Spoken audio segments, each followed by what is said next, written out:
नमस्कार दोस्तों, मैं रत्नेश सर आप सभी का स्टडी 91 में स्वागत करता हूं। और कैसे हैं आप सभी? उम्मीद करता हूं आप सभी स्वस्थ होंगे, जहां भी होंगे मस्त होंगे। दोस्तों आज बहुत ही इंपॉर्टेंट टॉपिक लेके आया हूं।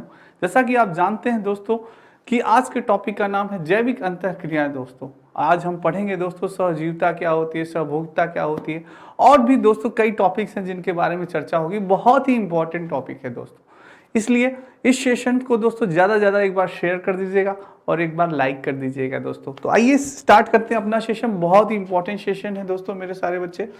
आइए दोस्तों स्टार्ट करते हैं। ये दोस्तों आपके स्टडी 91 में कुछ यूपी टेट की पुस्तकें हैं जो कि आ चुकी हैं, और ये हिंदी ट्यूटर का नया बैच। चलिए दोस्तों जैविक अंतःक्रिया, बायोटिक इंटरेक्शन, जैविक अंतःक्रिया दोस्तों हम सभी जानते हैं दोस्तों कि इस ब्रह्मांड में, इस पृथ्वी पे जो हमारे सारे जीव हैं दोस्तों, ये किसी न किसी पे डिपेंड होते हैं दोस्तों। जैसे कि हम हैं, हमें अगर ऊर्जा या भोजन की प्राप्ति है तो हम दोस्तों किसान भाइयों पे आधारित होते हैं। वो दोस्तों जब अन्न अनाज उगाते हैं तभी हम खाते हैं, तभी हम दोस्तों जीवन हमें यापन करते हैं। इसी प्रकार से दोस्तों कई सारे जीव जंतु होते हैं जो कि एक दूसरे पे क्या होते हैं, डिपेंड होते हैं दोस्तों। तो उन सारे जीवों को क्या कहते हैं, इनके बारे में चर्चा होगी दोस्तों।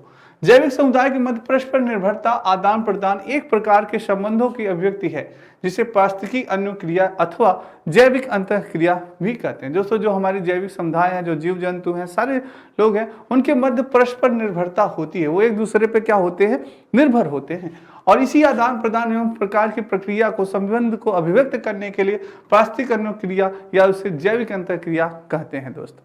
ठीक है। किसी भी जाति की उत्तरजीविता की न्यूनतम आवश्यकता एक अन्य प्रजाति का उपलब्ध होना होता है। कोई भी जाति का जीव है दोस्तों, तो ये होता है कि उसके ऊपर कम से कम एक अन्य प्रजाति का जीव जरूर उस पर डिपेंड होता है दोस्तों। ठीक है, आइए जानते हैं। जैसे कि जिसकी सहायता से वो अपनी आधारभूत आवश्यकताओं की पूर्ति करते हुए अपने अस्तित्व को बनाए रखने का प्रयास करता है। जिससे कि वो जीव दोस्तों अपनी उसकी सहायता से अपने आधारभूतों को की और अपनी आवश्यकताओं को क्या करता है, उसकी पूर्ति करता है और अपने अस्तित्व को बनाए रखता है, अपने जीवन को बनाए रखता है। वो चीज़ है दोस्तों। ठीक है, चलिए जैसे दोस्तों नेक्स्ट इसको दोस्तों जैविक अंतःक्रिया के प्रकार जैसे दोस्त जानते हैं।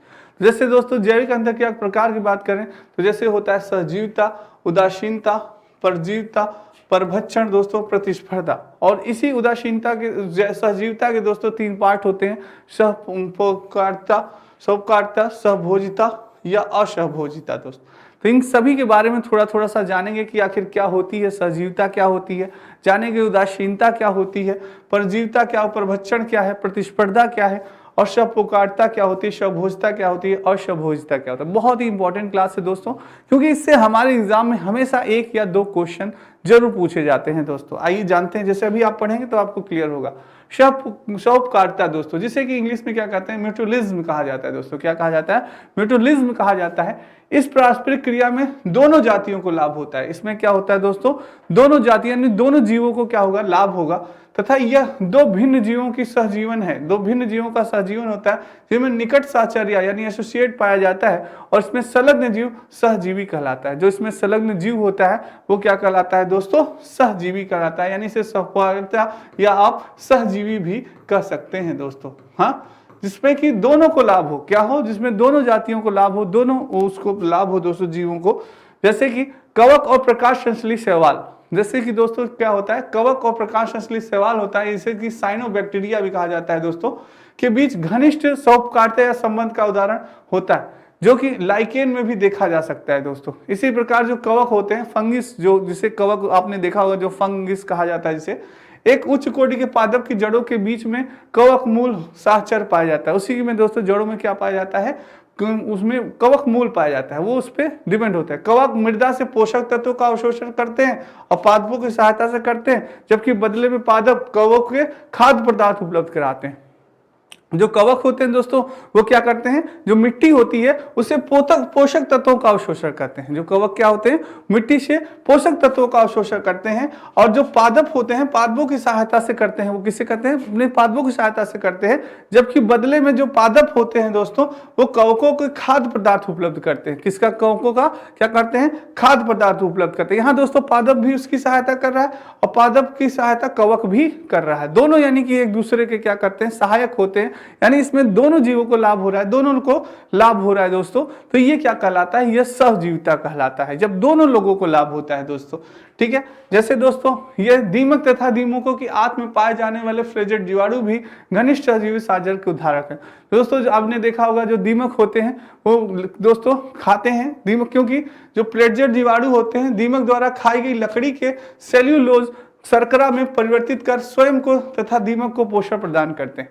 तो दोस्तों जो आपके दीमक में फ्लेजेट जीवाणु होते हैं, जब दीमक को खाती है दोस्तों लकड़ियों को, जो आप जानते हैं कि दीमक हमारी लकड़ियों को खाती है और लकड़ियों को कमजोर कर देती है, तो दीमक द्वारा जो खाई गई लकड़ी है सेल्यूलोज दोस्तों शर्करा में परिवर्तित कर स्वयं को तथा दीमक को भी वह पोषण प्रदान करता है दोस्तों। तो ये उदाहरण था जब दोनों को लाभ होता है।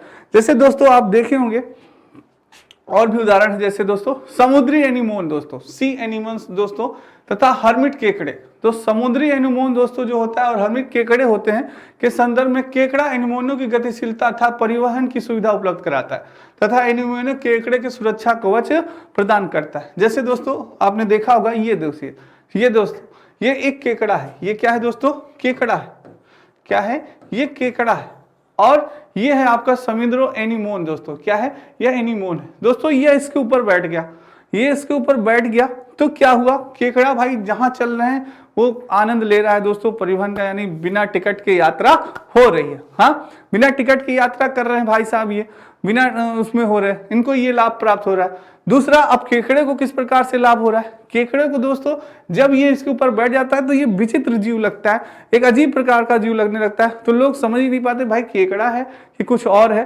तो जो केकड़े का शिकार करते हैं वो कंफ्यूज हो जाते हैं, अरे यार केकड़ा है कि कोई दूसरा जीव है, जिससे कि केकड़े की क्या हो जाती है, सुरक्षा हो जाती है।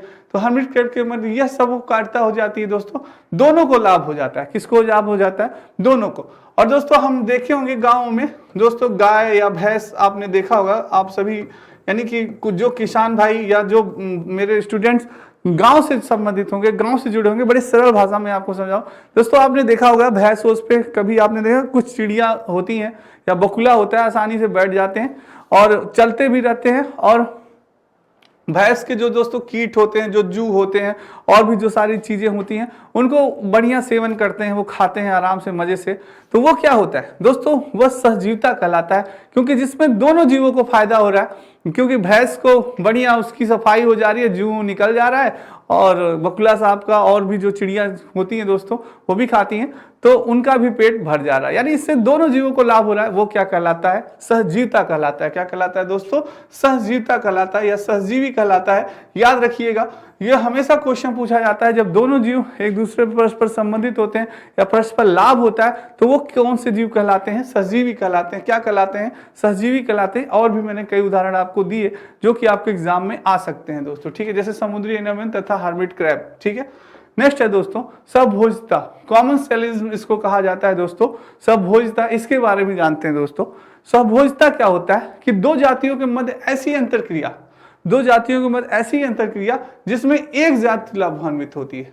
दोस्तों पॉइंट नोटेड माय स्टूडेंट, इस सबभोजिता में क्या होता है कि एक जाति लाभान्वित होती है, दूसरी लाभ को हानि होती है, जैसे कि होती है, तथा दूसरी जात को न तो लाभ होता है और न ही हानि होती है। दूसरी जात को न ही लाभ होगा दोस्तों, न हानि होगी, वो क्या कहलाता है, सबभोजिता कहलाती है। ये याद रखिएगा, सबभोजिता है, एक जाति को लाभ होगा, दूसरी जाति को न लाभ ही होगा न हानि होगा, वो क्या होगा, सहभोजिता कहलाती है। वैसे उदाहरण से आप समझिए दोस्तों थोड़ा सा, कुछ प्रजातियां अन्य प्रजातियों से आश्रय, सुरक्षा व परिवहन का लाभ प्राप्त करती हैं।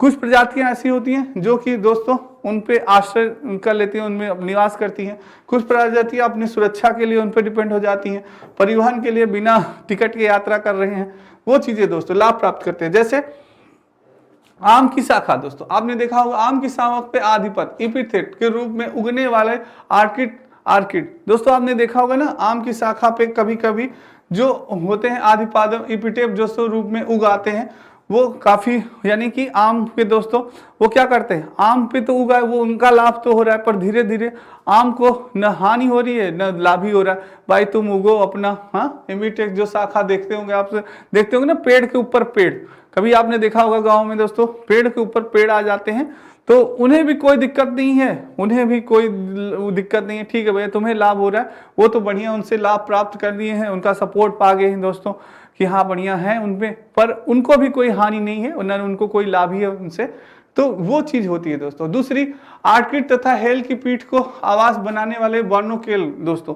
दोस्तों हेल की पीठ पे जो होते हैं, जो आर्किड तथा हेल की पीठ पे जो बार्नोकेल होते हैं दोस्तों, बार्निकल होते हैं, उनको लाभ होता है, वो वेल की पीठ पे बैठे रहते हैं दोस्तों, वेल पे चिपके रहते हैं, वेल अपना आती जाती रहती है, वो भी दोस्तों अपना आते जाते रहते हैं, फ्री में परिवहन हो रहा है, वेल को भी उनसे कोई दिक्कत नहीं, वो अपना लाभ उठाते रहते हैं। जबकि आम के पेड़ और वेल में कोई भी लाभ नहीं होता। वही चीज है दोस्तों, ना आम के पेड़ को ना वेल को कोई भी लाभ नहीं होता, बाकी ये लोग अपना लाभ लेते रहते हैं दोस्तों, ठीक है। पीठ पे बैठ के वेल जहां जा रही है वो भी जा रही है, वो भी एक प्रकार का जंतु होता है दोस्तों, ये आपका बार्निकल, ठीक है। चलिए दोस्तों, चूसक मत्स्य जो होगा सकर फिश दोस्तों, रिमोरा अपने सिर पर उपस्थित चूसकों को माध्यम से शार्क मछली संलग्न होकर परिवहन के साथ साथ परभक्षियों से भी सुरक्षा प्राप्त करती है। जो चूसक मत्स्य होता है एक प्रकार की मछली होती है दोस्तों, स्कर मिस होती है, ये शक्कर फिश कहा जाता है जिसको, ये शार्क मछली से दोस्तों क्या हो जाती है, संलग्न हो जाती है, चिपक जाती है, उसके साथ चिपक जाती है उसके उस पे, और दोस्तों उसके साथ घूमती फिरती रहती है, अपना वो होती है। और जब शार्क के जो बचे भोजन होते हैं, पोषण भी होते हैं, उससे भी वो दोस्तों खाती है उसको, उसका आनंद प्राप्त करती है। तो शार्क को उससे कोई दोस्तों नुकसान नहीं है, जो बचा कुछ है भाई तुम खा लो वो हो जाए, ये पर लाभ उठाने पर शार्क को ना उनसे लाभ हो रहा है ना हानि हो रहा है। वही क्या कहलाता है दोस्तों, आपका यही आपका क्या कहलाते हैं, सहभोजिता कहलाता है। क्या कहलाता है, सहभोजिता, कि एक जीव को तो लाभ हो रहा है, दूसरे को न लाभ हो रहा है न हानि हो रहा है, वो क्या कहलाता है, सहभोजिता कहलाता है दोस्तों। तो याद रखिएगा, ऐसे ही दोस्तों मैंने आपको उदाहरण दे दिए, कई उदाहरण है दोस्तों, ये चीजें हैं, ठीक है। नेक्स्ट दोस्तों, असहभोजिता। अब बात करते हैं असहभोजिता, हेमिस्लिज्म की बात करें दोस्तों। असहभोजिता यह दो प्रजातियों के मध्य नकारात्मक सहचर्य होता है। क्या होता है, नकारात्मक सहचर्य होता है, जिसमें एक प्रजाति दूसरी प्रजाति को सीमित कर देती है। एक प्रजाति क्या करती है, दूसरी प्रजाति को सीमित कर देती है तथा स्वयं बिना प्रभावित हुए उसे हानि पहुंचाती है। क्या होती है, स्वयं दोस्तों बिना प्रभावित हुए उसे हानि भी पहुंचाना प्रारंभ कर देती है, वो क्या कहलाती है, असहज हो जाती है। यानी दो प्रजातियों में नकारात्मक सहचर्य होता है। क्या होता है, नकारात्मक, जिसमें एक प्रजाति दूसरी प्रजाति को सीमित कर देती है तथा स्वयं बिना प्रभावित हुए उसे हानि पहुंचाती रहती है। उदाहरण कवक पेनिसिलिन है दोस्तों, ये भी आपको हानि पहुंचाती है। पेनिसिलिन नामक एंटीबायोटिक हो गई दोस्तों, जो विभिन्न प्रकार के जीवाणुओं को वृद्धि को रोक देता है। तो ये हमें दोस्तों नकारात्मक रूप से जो हमें नुकसान पहुंचाते रहते हैं, वो क्या कहलाते हैं, असहभोजिता कहलाते हैं। नेक्स्ट, असहभोजिता एक सीमा तक विरोध से संबंधित है, जहां वातावरण में किसी भी जीव की वृद्धि को कुछ रासायनिक पदार्थों से क्या किया जा सकता है, रोका जा सकता है। दोस्तों कभी कभी होता है ना, कोई भी जीव की वृद्धि ज्यादातर हो रही है तो कुछ रासायनिक पदार्थ छिड़काव कर दिया गया तो वो क्या हो जाते हैं, रुक जाता है दोस्तों, वही चीज है असहभोजिता। नेक्स्ट है दोस्तों, ये आपकी स्टडी 91 में कुछ पुस्तकें हैं, आप देख सकते हैं।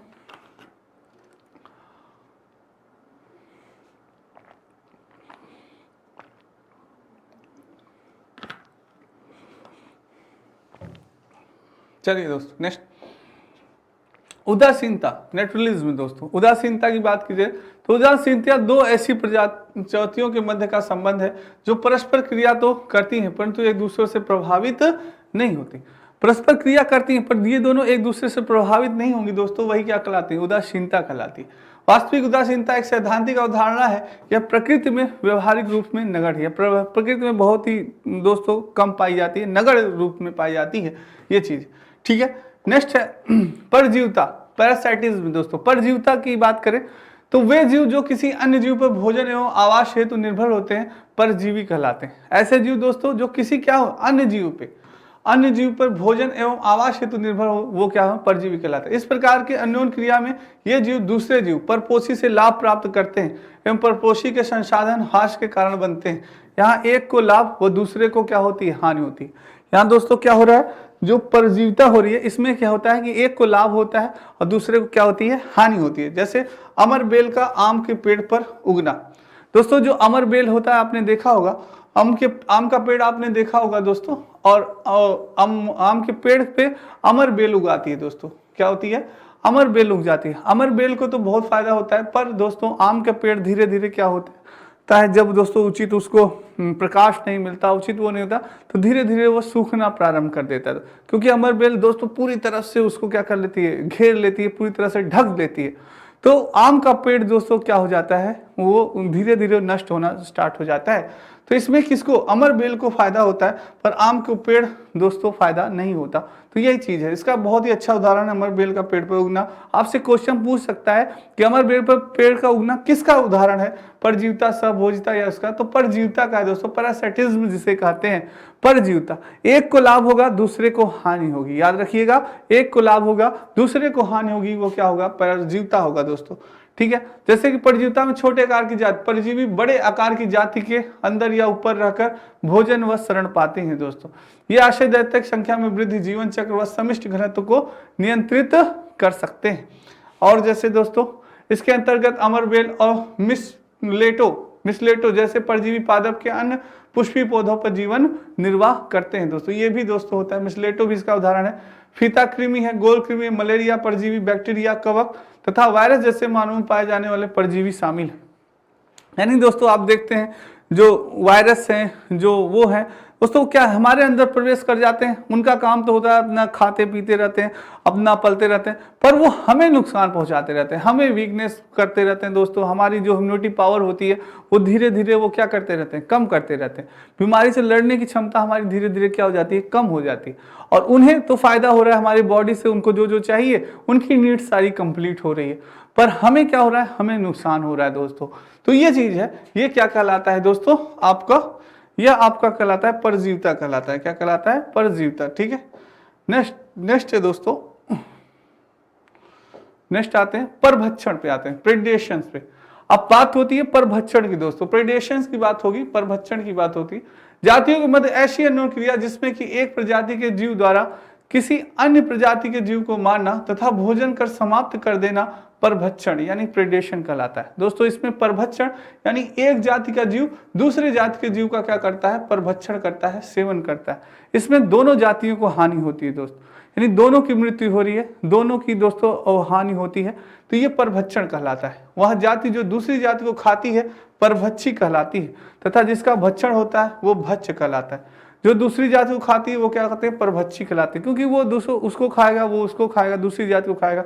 और भी अच्छे से एक्सप्लेन करते हैं, भी आपको समझ में आ जाएगा कि जो जाति दूसरी जाति को खाती है वो क्या कहलाती है, परभक्षी यानी कि प्रेडेटर कहलाती है, तथा जिसका भक्षण होता है, जिसका शिकार होता है वो क्या कहलाता है, भक्ष्य या प्रेय कहलाता है। जैसे उदाहरण के रूप में मैं आपको समझाऊं दोस्तों, जैसे कि खरगोश क्या खाता है दोस्तों, घास खाता है। क्या खाता है, घास खाता है, उसका परभक्षण करता है। पर दोस्तों फिर खरगोश को कौन खाता है, लोमड़ी खाती है। खरगोश को कौन खाती है, लोमड़ी। तो खरगोश यहाँ पे क्या है, भक्ष्य है दोस्तों, क्या है, भक्ष्य है। और लोमड़ी क्या है, यहाँ पे परभक्षी है। क्या है, परभक्षी है, जो कि इसका सेवन करता है। और फिर दोस्तों शेर जो है वो क्या खाता है, वो हिरन खाता है। क्या खाता है, हिरन खाता है। और तो ये भक्ष्य हो गया दोस्तों, और ये शेर क्या हो गया, परभक्षी हो गया दोस्तों। क्या हो गया, परभक्षी हो गया। तो ये चीजें होती हैं दोस्तों, परभक्षण का ये चक्र चलता रहता है, यानी एक जीव दूसरे जीव को खाता है दोस्तों। ठीक है, तो ये परभक्षी शिकार के माध्यम से भक्ष्यों की संख्या में नियंत्रण रखते हैं। इसमें की निम्नलिखित स्थितियां भी संभव दोस्तों। ये माना जाता है जो परभक्षी शिकार करते हैं इससे भक्ष्यों की संख्या में, जैसे दोस्तों बहुत ज्यादा खरगोश की वृद्धि हो जाएगी, बहुत ज्यादा हिरण की वृद्धि हो जाएगी, और भी चीजें हैं जिनमें बहुत ज्यादा हो जाएगी, तो दिक्कतें होंगी। जैसे लोगों का मानना है दोस्तों मछली, मुर्गा और ये सब लोग खाते हैं, तो ये सोचते हैं कि अरे यार ये भक्ष्यों की संख्या बहुत ज्यादा बढ़ जाएगी तो क्या होगा, ये हमारे ऊपर भी हावी होने लगेंगे। तो इसलिए परभक्षी दोस्तों कहते हैं कि इनका शिकार करते रहो भाई। ये भी कुछ लोगों की मान्यता होती है दोस्तों, परभक्षण में मानते हैं। ठीक है, तो निम्नलिखित स्थितियां भी संभव है। नेक्स्ट चलते हैं दोस्तों, परभक्षियों की संख्या में, नेक्स्ट चलते हैं। परभक्षियों की संख्या में वृद्धि होने पर वे अधिक संख्या में भक्ष्य प्रजाति का शिकार करने लगते हैं। क्या होता है, जो परभक्षियों की जैसे संख्या अधिक वृद्धि हो जाती है तो वो क्या करते हैं, भक्ष्य प्रजातियों का शिकार करना प्रारंभ कर दे, वही सोच है जिसमें भज प्रजाति की जनसंख्या कम होने लगती है। भज प्रजाति की जनसंख्या क्या धीरे धीरे कम हो जाती है, परंतु एक समय के बाद भोजन की कमी के कारण परभक्षियों की संख्या में भी कमी आने लगती है। पर कभी कभी ऐसा होता है दोस्तों, परभक्षियों में भी कमी आने लगती है, क्योंकि जब भोजन समाप्त हो जाते हैं, जो भक्ष्य होते हैं वो समाप्त हो जाते हैं, जैसे अब हिरण समाप्त हो रहे हैं, धीरे धीरे खरगोश समाप्त हो रहे हैं, और भी प्रजातियां समाप्त हो रही हैं, तब दोस्तों परभक्षियों को भी दिक्कत होने लगती है। इनका भी अस्तित्व धीरे धीरे क्या होने लगता है, समाप्त होने लगता है। जब भोजन ही नहीं होगा तो ये इनका जीवन अस्तित्व रहेगा नहीं, ये भी समाप्त होने लगेगा। तो ये चीज है दोस्तों, ठीक है। अब दोस्तों सारी जितना आपने अभी पढ़ा है, अगर आपने अभी तक आपको समझ में चीजें नहीं आई हैं तो ये पूरा निचोड़ है दोस्तों। क्या है? निचोड़ है। और ये आप कह सकते हैं शॉर्ट नोट्स, इसे क्या कह सकते हैं आप? शॉर्ट नोट्स कह सकते हैं। सारी पूरे दोस्तों इस लेसन का जो आप कह सकते हैं, इस पार्ट का पूरा ये निचोड़ है। जैसे कि सहपोकारिता, अंतःक्रिया प्रजाति ए प्रजाति बी, दो प्रजातियां हैं, इसमें क्या होगा? सहपोकारिता में दोस्तों दोनों प्रजाति को प्लस, यानी लाभ को हमने किससे दर्शाया है? प्लस को, यानी प्रॉफिट, लाभ को हमने किससे दर्शाया दोस्तों? प्लस से दर्शाया, यानी कि प्रॉफिट पी से, ठीक है, प्लस से दर्शाया। और हानि को किससे दर्शाया है दोस्तों? जीरो से। किससे दर्शाया है? जीरो से, ठीक है, याद रखिएगा ये चीज। तो दोस्तों आपका क्या है? सहपोकारिता, सहपोकारिता में दोस्तों दोनों प्रजाति को, प्रजाति ए को भी प्रजाति बी, यानी दोनों प्रजातियों को लाभ होता है। उदाहरण मैंने अभी आपको बताया लाइकेन दोस्तों, जो कवक और शैवालों के मध्य सहचर व्यक्त करता है, लाइकेन, दोनों को फायदा होता है इससे। तो ये हो गया, ठीक है, सब काटता है। और मैंने आपको जो भैंस और बकुला और जो वाली चीजें बताई ना, दोनों को लाभ होता है, वो चीज है। सहभोजिता, सहभोजिता में एक को फायदा, एक प्रजाति को क्या होगा? प्लस, एक को प्रजाति को फायदा होगा, दूसरी प्रजाति को हानि होगी। न लाभ होगा न हानि होगा, कुछ नहीं होगा, जीरो है दोस्तों। तो न लाभ होगा, एक प्रजाति को लाभ तथा दूसरी प्रजाति को अप्रभावित, दूसरी प्रजाति क्या होगी? अप्रभावित होगी, जीरो है, यानी कि जीरो है, न उसको लाभ हो रहा है न दोस्तों हानि हो रही है। जैसे कि मैंने उदाहरण के रूप में सुरक्षा और भोजन प्रजाति हेतु चूसक मछली का वेल से जुड़ा रहना, जो चूसक मछली होती है ना दोस्तों, वेल पे जुड़ी रहती है, आराम से परिवहन भी कर रही है, जहाँ घूमना है टहलना है सारी चीजें हो रही है, और उसकी जो खाद्य सामग्री जो बच जाती है वो भी खाती रहती है। तो दोस्तों न इसको कोई दिक्कत है, अरे भाई तुम टहलो, वेल मछली इतनी बड़ी दोस्तों, और थोड़ी सी छोटी छोटी मछलियां होती हैं जो उनमें लगी होती है उसके बॉडीज पे, कोई दिक्कत नहीं भाई, तुम चलो हम तो अपना काम कर रहे हैं। तो उससे न लाभ ही हो रहा है न हानि, कुछ दिक्कत नहीं, पर उन्हें फायदा हो रहा है, चूसक मछली को उनको फायदा हो रहा है, बिना टिकट के भाई पूरे समुद्र की यात्रा हो रही है। हाँ, तो दोस्तों ये चीज है, बहुत बढ़िया। नेक्स्ट है दोस्तों असभोजिता।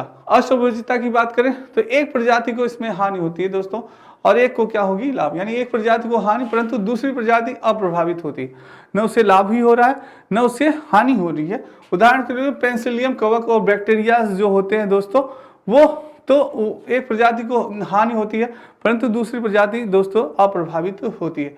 असभोजिता में ये होता है, ठीक है।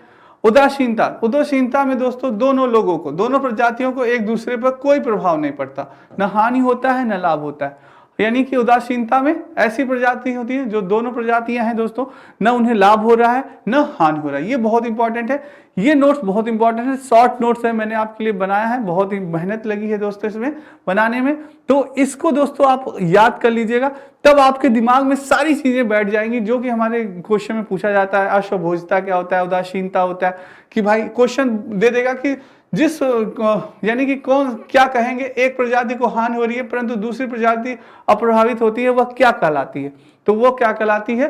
वह असभोजिता कहलाती है। एक प्रजाति, दोनों प्रजाति एक दूसरे पर कोई प्रभाव नहीं पड़ता, वह क्या कहलाता है? वह उदासीनता कहलाता है। ऐसे क्वेश्चन, एक प्रजाति को लाभ हो रही है दूसरी प्रजाति को हानि हो रही है, तो वो क्या कहलाता है? ऐसे ही आपसे क्वेश्चन पुटअप होगा दोस्तों। तो आप अगर समझे रहेंगे, चीजें आपको याद रहेंगी, तभी आप आंसर दे पाएंगे, अन्यथा नहीं दे पाएंगे। नेक्स्ट है दोस्तों परजीविता। परजीविता में दोस्तों एक को क्या हो रहा है? फायदा हो रहा है एक प्रजाति को, दूसरी प्रजाति को क्या हो रही है? हानि हो रही है। जैसे एक प्रजाति को लाभ व दूसरी को हानि। उदाहरण अमर बेल का आम के पेड़ पर उगना। जैसे मैंने बताया ना दोस्तों कि आम का पेड़ पे अमर बेल जब उग जाती है, अमर बेल जब उग जाती है, पूरे चारों तरफ से ढक लिया उसे, अपना तो लाभ ले रहे हैं पर आम क्या हो रहा है दोस्तों? दिक्कत हो रही है। ये चीज परभक्षण प्लस माइनस, एक प्रजाति को लाभ व दूसरी प्रजाति को हानि। परभक्षण में भी दोस्तों हानि होते हैं। उदाहरण बिल्ली द्वारा चूहे का शिकार करना। बिल्ली तो अपना भोजन कर ली पर चूहे के बेचारे की मृत्यु हो गई, तो वो क्या है? परभक्षण कहलाता है दोस्तों, ठीक है। उम्मीद करता हूं आपको ये सारी चीजें समझ में आ रही होंगी दोस्तों, क्योंकि ये बहुत ही इंपॉर्टेंट है, ये बहुत इंपॉर्टेंट है। कई बार हमारे एग्जाम में इससे संबंधित क्वेश्चन बने हैं दोस्तों, ठीक है। प्रतिस्पर्धा, अब प्रतिस्पर्धा की बात करें तो दोनों को हानि, दोनों प्रजातियों को हानि होती है। उदाहरण, हिरण के शिकार है तो शेर और चीता में स्पर्धा रहती है, दोनों स्पर्धा रहती है दोस्तों। शेर में भी होती है, चीते में भी, कि मैं इसका शिकार करूंगा, वो कहता है मैं इसका शिकार करूंगा। तो दोनों को दोस्तों वो होती है, इसमें दोनों लड़ते हैं और दोनों को क्या होती है, हानि होती है दोस्तों, ठीक है। तो ये चीज है, तो ये क्या है, प्रतिस्पर्धा दोस्तों, ठीक है। नेक्स्ट दोस्तों, आज का सेशन बहुत इंपॉर्टेंट था, आप जरूर उसको पढ़िएगा, रिवाइज करिएगा। एक बार दो बार पढ़ेंगे तो चीजें आपको क्लियर हो जाएगी, और इससे हमेशा हमारे एग्जाम में 1 या 2 क्वेश्चन जरूर आता है दोस्तों। ये आपके नितिन सर के द्वारा हैंड राइटिंग लिखी गई बुक से बहुत इंपॉर्टेंट है, आप सभी ले सकते हैं। तो दोस्तों, आज की क्लास आपको कैसी लगी, कमेंट बॉक्स में कमेंट जरूर करिएगा, लाइक जरूर करिएगा और शेयर करिएगा। और दोस्तों, कल फिर मिलेंगे बहुत ही इंपॉर्टेंट टॉपिक के साथ। तब तक मेरे सभी बच्चों को राधे राधे, जय श्री कृष्ण, जय श्री राम और जय हिंद दोस्तों।